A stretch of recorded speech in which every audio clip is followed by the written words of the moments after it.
Bonjour à tous, bienvenue chez Mac Forever pour un test d'un nouveau logiciel qui vient de sortir sur Mac qui s'appelle InPaint, un logiciel édité par Maxime Gavchenko qui est déjà disponible pour Windows et qui est vendu pour Mac 39,99$, soit environ 31€. Donc c'est un logiciel qui n'a qu'une seule fonctionnalité, c'est celle de faire de l'effacement contextuel. Donc concrètement, qui vous permet, à l'instar de ce que fait Photoshop 5, d'effacer un élément d'une image en essayant de deviner ce qu'il y a derrière cet élément, donc en fonction du contexte environnemental de l'élément. Sur le premier exemple, vous voyez qu'il est facile d'enlever un objet sur un ciel simple, enfin ça n'importe qui pourra arriver à le faire. On va compliquer un peu les choses en chargeant cette fois une image prise à Tanger, et on va essayer d'enlever ce bateau, qui est pourtant un élément utile de l'image, mais qu'on va quand même essayer d'enlever. Alors voilà, on fait une sélection avec une brosse.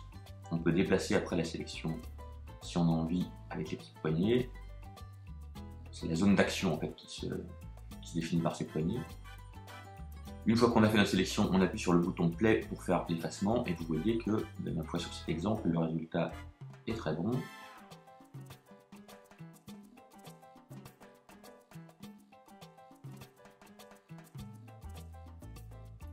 Cette fois, on va charger une image et on va essayer d'enlever les 5 personnages que vous voyez ici.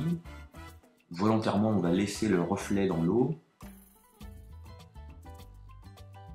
Donc le logiciel il est tout simple, hein. Vous avez une seule fonction, c'est la taille de la brosse qui change, que vous pouvez ajuster à volonté. Un bouton de lecture pour lancer l'opération d'effacement. Et le zoom. Et c'est tout. C'est vraiment tout simple, ça se limite à cette seule fonctionnalité. On va effacer aussi le sac à main, la grosse madame, le photographe. Alors dans les conseils pour améliorer le résultat de l'effacement, on peut essayer de faire des sélections plus ou moins larges. Dans nos essais, on n'a pas vu de différence significative. Une sélection simplement grossière a toujours suffi à peu près. Donc voilà, sur ce résultat, le premier effacement est déjà pas mal. On a quelques artefacts qui restent et on va essayer de les réeffacer à leur tour. Et cette fois, on a un résultat qui est vraiment très correct. Alors je vais essayer un dernier exemple qui est à nouveau une photo de Tanger, cette fois une photo de la Médina de nuit. Une plutôt jolie photo, j'en suis assez fier. Seul petit problème, cette très vilaine antenne GSM là au milieu, qui est réellement très compliqué à effacer, puisqu'il y a un dégradé circulaire dans le ciel, qui rend les choses quand même plutôt difficiles. Photoshop, soumis à cet exemple-là, parvient à un résultat qui n'est pas meilleur que celui que vous voyez ici. On a des artefacts qui restent, on va essayer de les réeffacer pour voir. Ça n'a pas amélioré les choses particulièrement. On arrive un peu aux limites de ce que peut faire un logiciel de ce genre. On sera obligé de faire un petit peu de post-production derrière pour améliorer le résultat.